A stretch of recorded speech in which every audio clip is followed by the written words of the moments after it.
আজ সকাল সকাল এসে পড়েছি গো বন্ধুরা, তোমাদেরকে একটা জিনিস দেখাতে, বুঝলে? আমার আজকে মনটা অনেক খুশি। আর সেই খুশিতে বলি, আমার বন্ধুদের বলি, দেখো একটা জিনিস। আগে তো আমার ভিডিওতে দেখেছো আমার বাড়ির সামনে রাস্তাটা কীরকম ছিল, সমস্ত মাংস ঝরে শুধু হাড়গুলি ছিল। গাড়িটা নিয়ে বের হলে গাড়িটা খুঁচিয়ে খুঁচিয়ে সব টায়ার খেয়ে নিত। আর একটা টোটো আসতে চেত না। আর বড় বড় খাল হয়েছিল, গর্ত।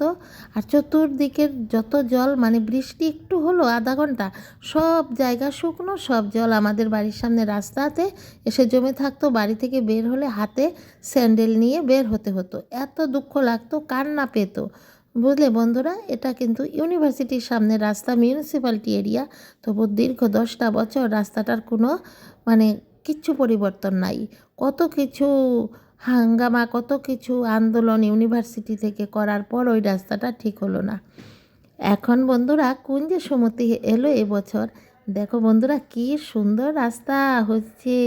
কত দিন পর্যন্ত আমি সাউন্ডটা বন্ধ করে রেখেছি, এখানে তো রোলার দিয়ে বসানো হচ্ছে।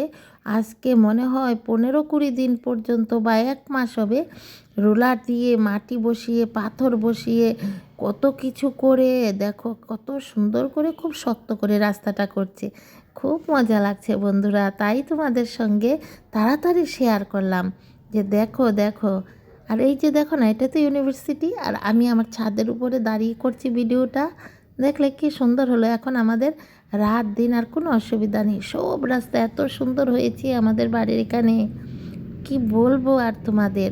একদম দিন রাত এখন যেতে কোনো আর অসুবিধা নেই, ঝড় হোক বৃষ্টি হোক।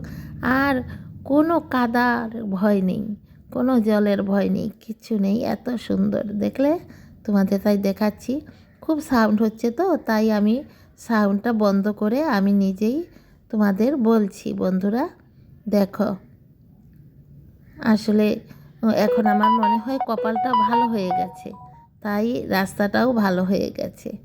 আরেকটা জিনিস দেখাচ্ছি, এই যে আগে ধনেপাতা লাগিয়েছিলাম, একটা ধনেপাতাও উঠল না, এখন দেখো সব ফুটে উঠছে জল দিতে দিতে। বন্ধুরা তোমরা কে কোথা থেকে দেখছো? যদি নতুন কোনো দর্শক বন্ধু আজকে আমার ভিডিওটি দেখো, আর দেরি কি, তাড়াতাড়ি বন্ধ করে ফেলো, অর্থাৎ সাবস্ক্রাইব করে ফেলো। আর সব বন্ধুরা নতুন পুরান একটা করে লাইক দাও তাড়াতাড়ি।